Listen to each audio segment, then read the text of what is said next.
né? Eu queria, nesse exato momento, fazer um pequeno relato. Como Jaboatão, como nós sabemos, é o segundo maior município do estado de Pernambuco. O coronel há pouco instante estava comentando que ele nasceu em Jaboatão, mas que, no entanto, diante das andanças dele pelo município, ele viu Jaboatão de outra forma, de outra maneira, porque ele não tinha assim uma dimensão da grandiosidade territorial do nosso município. Verdade. É como eu também, coronel, eu sou filho natural de Jaboatão, mas sou muito militante no movimento sindical e no movimento social e de comunicação, e quero dizer que Jaboatão, né, você pegando de Cucurana para você chegar aos Curados, aí você gasta mais de 1 hora, quase 2 horas, dependendo do trânsito. Aí a gente observa a questão de Dom Helder Câmara, que é um dos pontos que muitas vezes alaga. Nós observamos também, como o senhor bem colocou, Brasil Novo. Que Brasil Novo já houve época aqui que realmente cobria aquelas casas. Cobria. Marcos Freire mesmo, o Paulino Andrade da Folha de Notícia e o Josenil de outros blogs daqui, página, via a situação terrível de Marcos Freire. Que qualquer chuvinha é aqui, ó, loteamento Guararapes, como também aquele loteamento Portal de Prazeres, aquela área era completamente inundado. Aí eu gostaria de saber do coronel, né? A prefeitura hoje, exemplo, ela está preparada para uma chuva que venha, que seja semelhante daquelas que caíram anteriormente? É uma excelente pergunta, Martins. A gente tem que entender o seguinte: aquela chuva que caiu em 2022, ela foi um evento fora da curva, né? Nós tivemos, só para vocês terem uma ideia, em maio de 2022, nós tivemos, no mês de maio, 788 milímetros de acumulado no mês. Só que esses 788 milímetros, 600 milímetros caiu em 3 dias. 600 milímetros caiu em 3 dias. Então é muita água, né? Só para vocês terem uma ideia, quando a gente fala dessa quantidade de água caindo, eu queria só fazer um comparativo. O pluviômetro, que é aquele medidor de quantidade de chuva que cai no município, ele tem as listrinhas, né, as linhazinhas em milímetros. Então você tem 1 milímetro, 2 milímetros, 10 milímetros, 15, 20, né, e ele tem as marcações. Existe esse mapeamento pelo município? Sim, sim, existe esse mapeamento. Desde que nós chegamos aqui na Defesa Civil em 2023, nós fizemos um mapeamento de áreas de risco. Hoje nós temos 397 setores de risco em Jaboatão dos Guararapes. Esses setores de risco, entenda, setores de risco, eles estão, não significa que uma família ou uma casa num setor. Os setores de risco estão relacionados a uma área onde existe um risco ali. Os riscos são divididos em 4 níveis. Risco 1, que é o risco muito baixo ou inexistente. Risco 2, que é o risco moderado. Risco 3, que é o risco alto. E o risco 4, que é muito alto. Então, o risco muito alto são as áreas onde não deveriam estar ocupadas ou não deveriam estar habitadas, né? Só de risco alto e muito alto, Jaboatão dos Guararapes tem hoje 161 setores.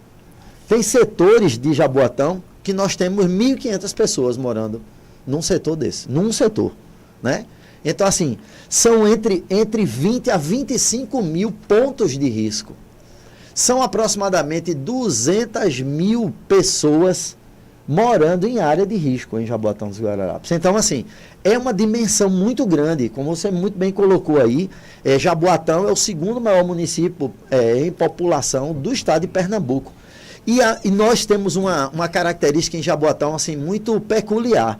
Jaboatão é uma cidade que está dentro da região metropolitana, mas que ela tem característica de cidade interior. Né? Então, ela é uma cidade que está juntinho ali da região metropolitana, mas tem a característica de cidade interior. 90% do território de Jaboatão é de área rural. 90%. 10% apenas é de área urbana. Só que nesse aspecto, na questão populacional, isso aí se inverte. Nós temos 90% da população vivendo em 10% da área de Jaboatão, que é exatamente a área urbana. Então, a densidade demográfica de Jaboatão ela é muito alta, dá quase 2.400 pessoas por quilômetro quadrado. Então, uma tragédia numa área de risco dessa pega muita gente.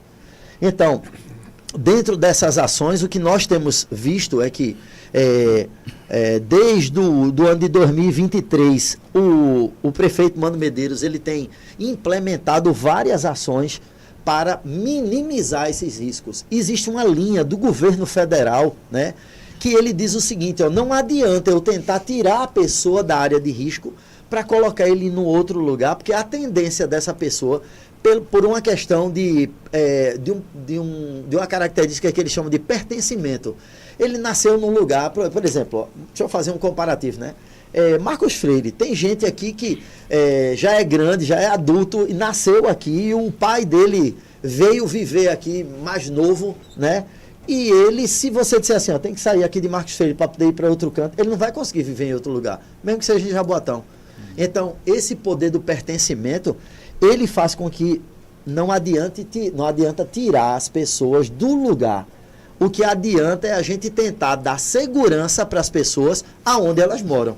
E aí essas ações são limpando as canaletas, limpando os acessos de chegada e de saída, permitindo que a água, no período de chuva, ela escoe adequadamente, que é o que está sendo feito ali no braço da Lagoa Olho d'Água. A gente, inclusive, essa semana eu estava conversando com o gerente da parte dessa limpeza desses canais, né, e dessa parte hidrológica, que é o Luizinho, e eu dizendo para ele, Luizinho, eu notei que nessa última chuva, a água no canal Mariana estava correndo bastante, e no Rio Jaboatão também. E isso é prova, quando a gente olha para uma água que está fluindo rápido demais, significa que a porta está aberta do outro lado. Então, significa que o trabalho que está sendo feito, ele realmente está surtindo efeito. Né? Mas nós precisamos também do olhar da população. Jaboatão é enorme. A população, às vezes, está em vários lugares onde a prefeitura, o poder público, às vezes, não vê. Então, pedimos aproveitar esse momento aqui, Martins, para pedir para que a população entre em contato com a Defesa Civil, se ela identificar alguma necessidade, mesmo que não seja no setor específico de Defesa Civil, mas que ela possa reportar para a gente. Eu posso passar os números de Pode, fica à vontade.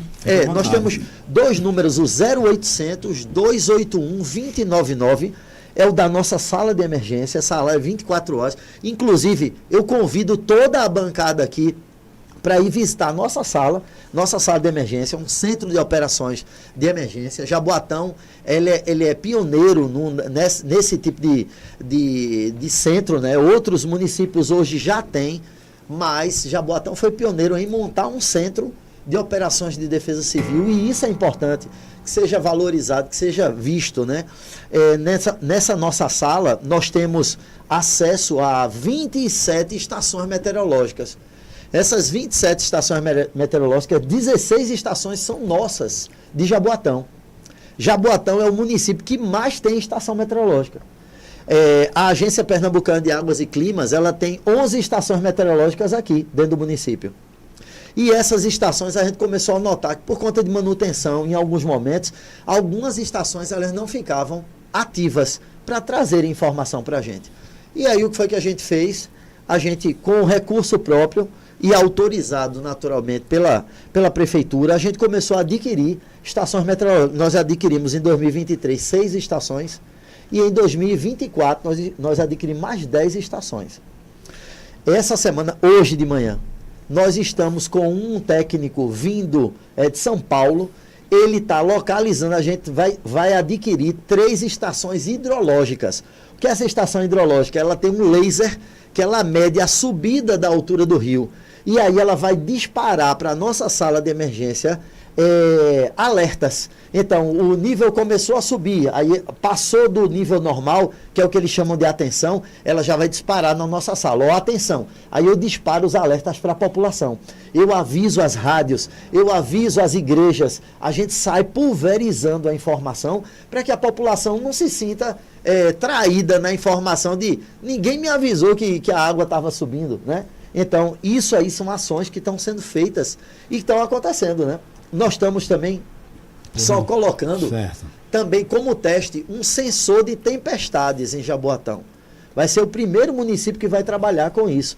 É um sensor que ele vai medir a quantidade de raios que são disparados dentro da nuvem, porque essa nuvem, quando ela está muito carregada de chuva, ela começa a descer, ela fica pesada, então ela vai cada vez se aproximando mais. É por isso que eu dou para-raios tem que estar... Certo. Veja bem, essas informações que o coronel colocou aqui, ela é muito pertinente. Por quê? Foram convidados os blogs, né? O pessoal e tal, as mídias alternativas, mas com o foco à rádio, porque aqui a rádio, existe a FECOS, que ela é a Federação das Entidades de Comunicação, o qual nós encaminhamos o convite ao coronel para que ele gentilmente nos atendeu e mandamos também para o gabinete do prefeito, e o coronel foi, na realidade, indicado para cá para dar essa entrevista a gente, que a gente agradece pela sua presença e participação aqui.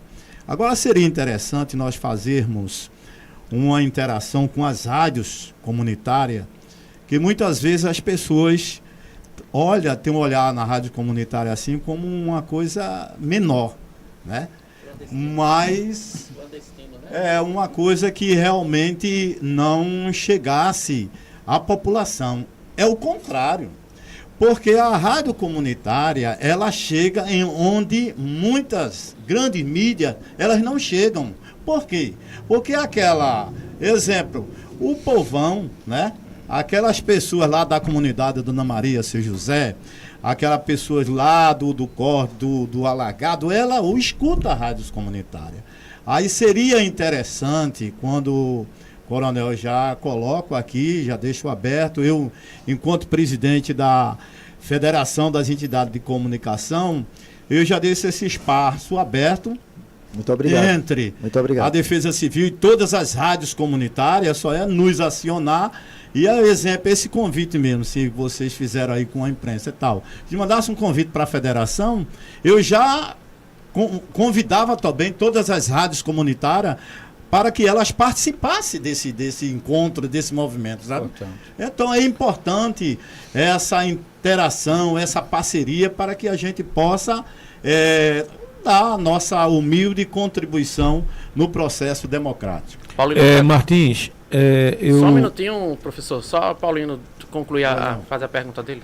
Pois é, mais uma vez agradecendo a todo o diretor da Liberdade FM, ao diretor Pedro Martins, pelo convite, né? E também um abração aqui para o pessoal aqui da página Corda Marcos Freire,